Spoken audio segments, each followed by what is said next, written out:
अस्सलाम वालेकुम दोस्तों। मैं साकिब हुसैन। आज हमारी एमसीक्यू डिस्कशन का जो टॉपिक है वो है दी डाइजेस्टिव सिस्टम।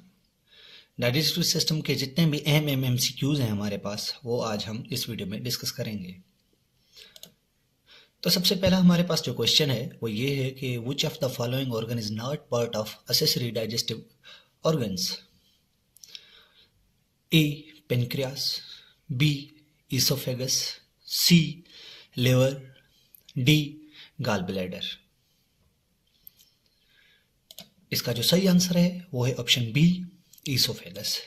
टाइम की कमी की वजह से एक्सप्लेनेशन हम नहीं पढ़ेंगे। आपको अगर पढ़नी हो तो दिए गए एक्सप्लेनेशन पढ़ सकते हैं हर एमसीक्यूज की। Number 2, during mechanical digestion food is a split into smaller molecules by hydrolysis, b cut and ground by teeth and churned by stomach muscles, c absorbed directly into the bloodstream, d eliminated as a feces। इसका जो सही answer है वो है option B cut and ground by teeth and churned by stomach muscles.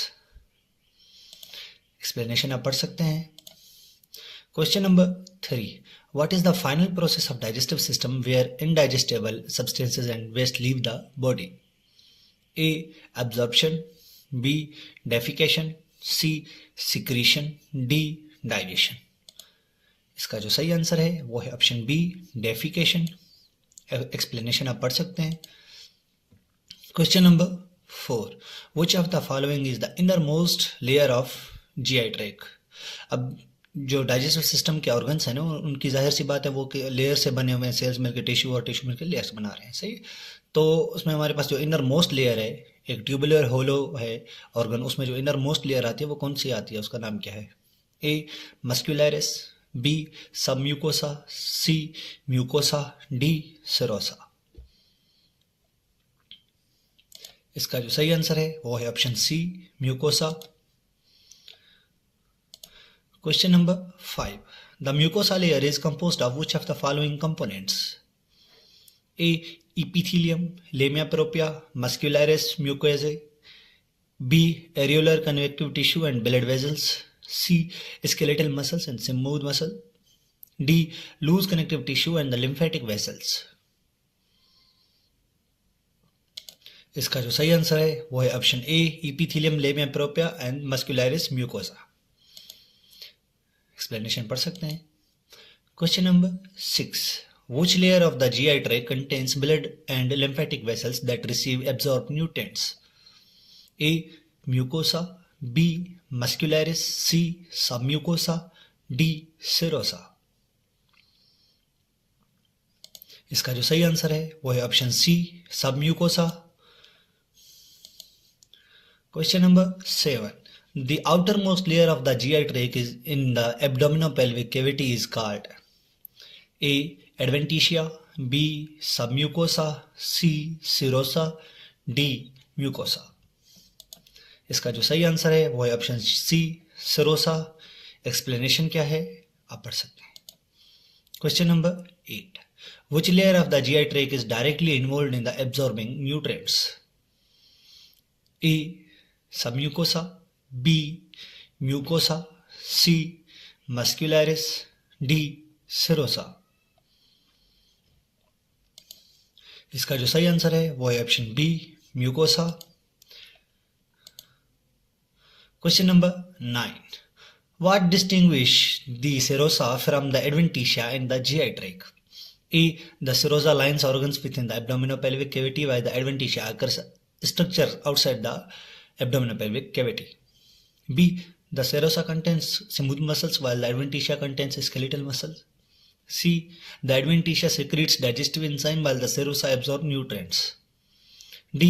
The serosa is responsible for the voluntary movements while the adventitia control involuntary processes।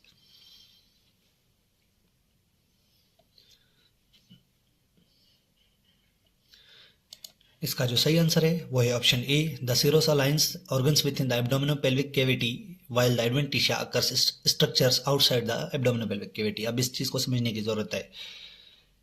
Serosa, mucosa, muscularis, serosa और सब mucosa, ये हमारे पास 4 किस्म की layer आती हैं। अगर हम सीरीज वाइज पढ़े इनर टू आउटर साइड, तो म्यूकोसा, सब म्यूकोसा, मस्कुलरिस, सिरोसा। सिरोसा हमारे पास आउटर लेयर है एब्डोमिनोपेल्विक कैविटी की।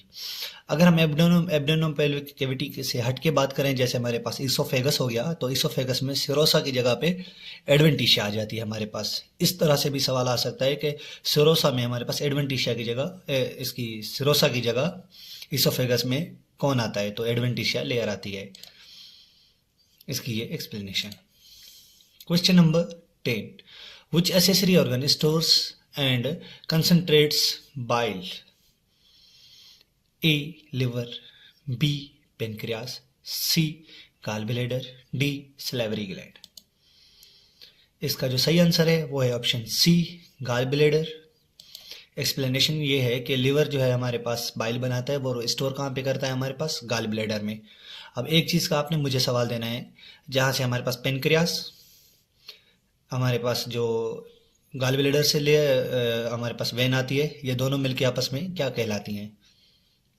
इस वेन का हमारे पास नाम क्या है, या डक्ट कह लें आप। Question number 11. What is the primary function of pancreas in digestion? A. Produce bile, B. Store glycogen, C. Deliver pancreatic juice into the duodenum, D. Absorb nutrients. इसका जो सही आंसर है वो है option C, deliver pancreatic juice into the duodenum. Question number 12. In the stomach which enzyme is responsible for initiating protein digestion? A. Amylase, B. Lipase, C. Pepsin, D. Trypsin. इसका जो सही answer है वो है option सी, pepsin. Explanation ये लिखी हुई है। एक मेरा आपसे सवाल यहाँ पे, प्रोटीन की बॉडी में कहाँ कहाँ पे डाइजेशन होती है? सवाल इस तरह से दिया जा सकता है आपको, माउथ, स्टमक या स्मॉल इंटेस्टाइन। सही है। क्वेश्चन नंबर दूसरा, हमारे पास जो फैट है उसकी एब्जॉर्प्शन कहाँ कहाँ से शुरू हो जाती है? माउथ, स्टमक, स्मॉल इंटेस्टाइन या लार्ज इंटेस्टाइन। क्वेश्चन नंबर तीसरा, हमारे पास जो कार्बोहाइड्रेट्स हैं उनकी डाइजेशन कहाँ पे नहीं होती? माउथ, स्टमक या स्मॉल इंटेस्टाइन। ये 3 सवाल अहम है। इनका आंसर आप अगर कमेंट बॉक्स में लिखना चाहें तो लिख दीजिएगा, नहीं तो आपको पता होना चाहिए। Question number 13. Which region of the stomach is directly connected to the duodenum? अब स्टमक का कौन सा स्ट्रक्चर, स्टमक के पार्ट्स हैं हमारे पास, उसका कौन सा स्ट्रक्चर हमारे पास डिओडेनम, जो कि स्मॉल इंटेस्टाइन का पार्ट है, जो मिल रहा है, उस स्ट्रक्चर को क्या नाम देंगे स्टमक के को, जो स्टमक की तरफ से स्ट्रक्चर है? A. Cardia, B. Fundus, C. Pylorus, D. Body. इसका जो सही आंसर है वो है option C, pylorus. Question number 14. Which segment of the small intestine is the shortest and begins at the pyrolic sphincter? A. Jejunum, B. Ileum, C. Duodenum, D. Cecum। इसका जो सही answer है वो है ऑप्शन सी, duodenum. Explanation क्या है? The duodenum is the shortest section of the small intestine where most chemical digestion begins. Question number 15. Which digestive function is performed by the large intestine?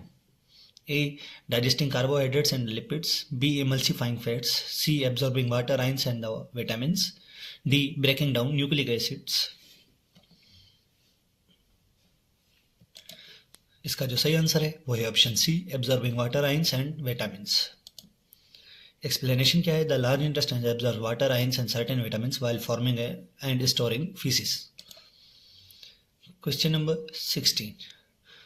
Which cells in the stomach secrete mucus to protect the stomach lining from acid? A. Parietal cell, B. Chief cells, C. Goblet cells, D. D cells। इसका जो सही answer है वो है option C, goblet cells. Goblet cells ही हमारे पास responsible होते हैं म्यूकस को सिक्रीट करने के लिए। अब म्यूकस का फंक्शन आपको पता होना चाहिए कि म्यूकस का हमारे पास जीआई ट्रैक्ट में क्या फंक्शन है। Question number 17. Parietal cells in the stomach are responsible for secreting A. Pepsinogen, B. Mucus, C hydrochloric acid, D bile. इसका जो सही आंसर है वो है ऑप्शन सी HCl। एक्सप्लेनेशन इसकी ये लिखी हुई है। Question number 18, chief cells in the stomach secrete pepsinogen, gastric acid, somatostatin and mucus. C का ऑप्शन है सोमेटोस्टेटिन। सोमेटोस्टेटिन एक अलग हो जाएगा। इसका जो करेक्ट आंसर है वो है ऑप्शन ए पेप्सिनोजिन। एक्सप्लेनेशन क्या है? Chief cell secrete pepsinogen an inactive enzyme that is converted to pepsin aiding in protein digestion, यानी कि प्रोटीन डाइजेशन में मदद करता है। एडिंग इनका यहाँ पे ये मतलब है। Question number 19, D cells in the stomach secrete which hormone to inhibit acid secretion?